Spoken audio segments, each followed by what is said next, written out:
একটা জিনিস ক্লিয়ারলি বোঝা যাচ্ছে, মির্জা সিনেমাটা অঙ্কুশের কাছে শুধুমাত্র সিনেমা হিসেবে নেই, গোটা ইন্ডাস্ট্রিকে জবাব দেওয়ার জন্যই সিনেমাটা সে বানিয়েছে। কারণ অঙ্কুশকে নিয়ে বহু বছর ধরে নানা রকম খিল্লি হয়েছে, সাধারণ দর্শক করেছে, ইন্ডাস্ট্রির লোকজন করেছে।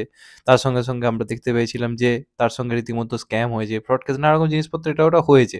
তো সেখান থেকে দাঁড়িয়ে যখন অঙ্কুশ ঠিক করলে যে একাই কাজ টানবে, সেখান থেকে অঙ্কুশের চ্যালেঞ্জ শুরু হয়।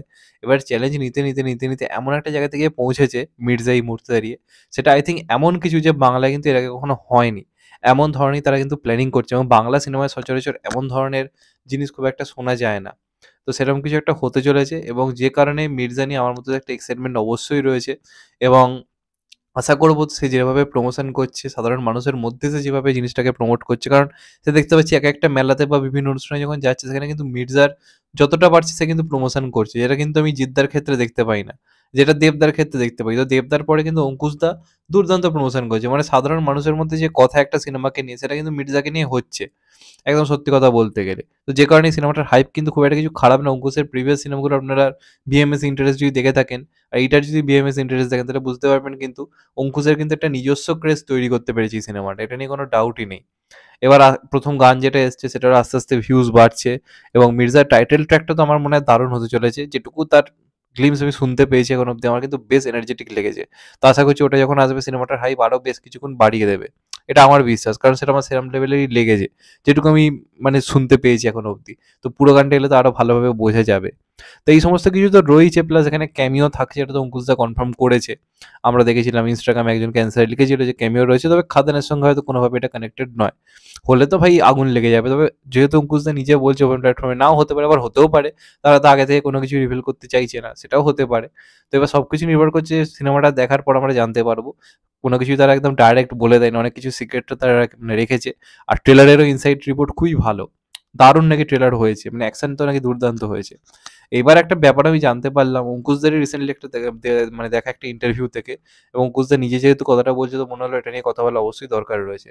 দেখ, অঙ্কুশদার এটা প্রথম প্রোডাকশন হাউস। কেউই প্রথম প্রোডাকশন হাউসে বিরাট বড় কিছু বানাবো এই প্ল্যানিংটা করে না, আগে চায় ছোটখাটো কিছু একটা বানিয়ে আগে টাকাটা আমি কামিয়ে নিই, তারপর বড় কিছুতে ইনভেস্ট করবো। কিন্তু অঙ্কুশদা প্রথমেই বিরাট বড় ইনভেস্ট করেছে, এবং এইখানে আমরা যেটা জানতে পারছি, এই সিনেমার ক্লাইম্যাক্সে টানা 35 মিনিটের লং অ্যাকশন হতে চলেছে। লং অ্যাকশন হতে চলেছে, 35 মিনিট ধরে টানা অ্যাকশন হবে, এবং ক্লাইম্যাক্সে যে অ্যাকশন রয়েছে, সেখানে যে পরিমাণ আর কি অ্যাকশন যাদের সঙ্গে করা হচ্ছে, সেই পরিমাণটা অনেকটা বেশি। রিসেন্টলি খুব কম বাংলা সিনেমা এতজনকে নিয়ে অ্যাকশন সিকোয়েন্স শ্যুট করা হয়েছে, এই লেভেলেরই কিন্তু কাজ হয়েছে। যেটা জানা যাচ্ছে 35 মিনিটের টানা অ্যাকশন সিকোয়েন্স থাকবে, এবং তার সঙ্গে সঙ্গে পোস্ট ক্রেডিট সিনটাও কিন্তু এর সঙ্গে ইনক্লুডিং, পোস্ট ক্রেডিটও কিন্তু কিছু কিছু থাকতে পারে। তো এত বড় অ্যাকশন সিকোয়েন্স অঙ্কুশদা একা তো করবে সেটা তো বোঝাই যাচ্ছে, যদি সেখানে কোনো কেমিও থাকে, তাহলে তো ব্যাপারটা অন্য জায়গায় পৌঁছবে, কারণ বাংলায় কখনো এরকম কিছু হয়নি। যে জিনিসটা বলছি, 35 মিনিটের অ্যাকশন সিকোয়েন্স তো কখনো ফাইনালি দেখা যায়নি ক্লাইম্যাক্সে, যেটা এখানে বলা হচ্ছে অঙ্কুশদার তরফ থেকে। প্লাস সেখানে যদি কোনো ক্যামিও ইনক্লুড হয়ে থাকে, মানে অঙ্কুশদার পাশাপাশি কারো যদি ক্যামিও থেকে থাকে, সেই দুজনে মিলে যদি কোনো অ্যাকশন সিকোয়েন্স থাকে, সেটা আপনারা ভেবে বলুন না, বাংলায় কি কখনো দেখা গেছে? আমি 90s কথা বাদ দিচ্ছি, আমি রিসেন্টলি বলছি, এখনকার দিনে বলছি। তো যদি এটা হয়, তাহলে কিন্তু মির্জাকে আটকানো খুব ডিফিকাল্ট হয়ে যাবে, এবং মির্জা কিন্তু কোথাও একটা ইতিহাস সৃষ্টিও করে ফেলতে পারে। মানে বক্স অফিসের দিক দিয়ে বলছি না, সাহসিকতার দিক থেকে। বক্স অফিস তো অনেক পরের ব্যাপার, সেটা তো অডিয়েন্সের হাতে। আমি তো বারবার বলে এসেছি যে আমরা যতই চেঁচাই ইতিহাস হতে পারে, ইতিহাস হতে পারে, বা বক্স অফিস সব রেকর্ড ভেঙে দেবে, আমাদের বলা কিছু হবে না, অডিয়েন্সের সাপোর্ট আসেল। আর যদি আজকে এটা ওকে অডিয়েন্স যদি না সাপোর্ট করে, তাহলে স্বাভাবিকভাবেই আমাদের সিরিয়াল দেখতে হবে। কিচ্ছু করার নেই, সিরিয়ালই দেখতে হবে।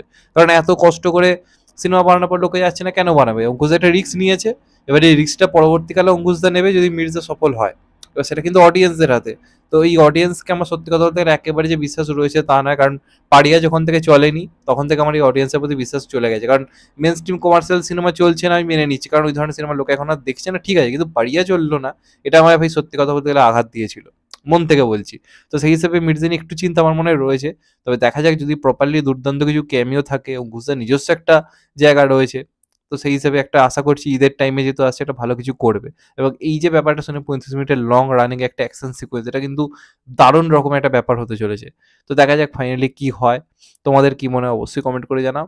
আর যদি চ্যানেলটা নতুন হয়ে থাকো, চ্যানেলটা সাবস্ক্রাইব করে দিও, and get the bell icon. দেখা যাক এরপর কি হয়। আমি তো অঙ্কুশের নেক্সট সং, মানে মির্জার নেক্সট সং আর ট্রেলার দেখার জন্য জাস্ট উদগ্রীব হয়ে আছি। ট্রেলারের রিপোর্ট বেশ ভালো, আশা করছি ট্রেলার দুর্দান্ত কিছু হবে।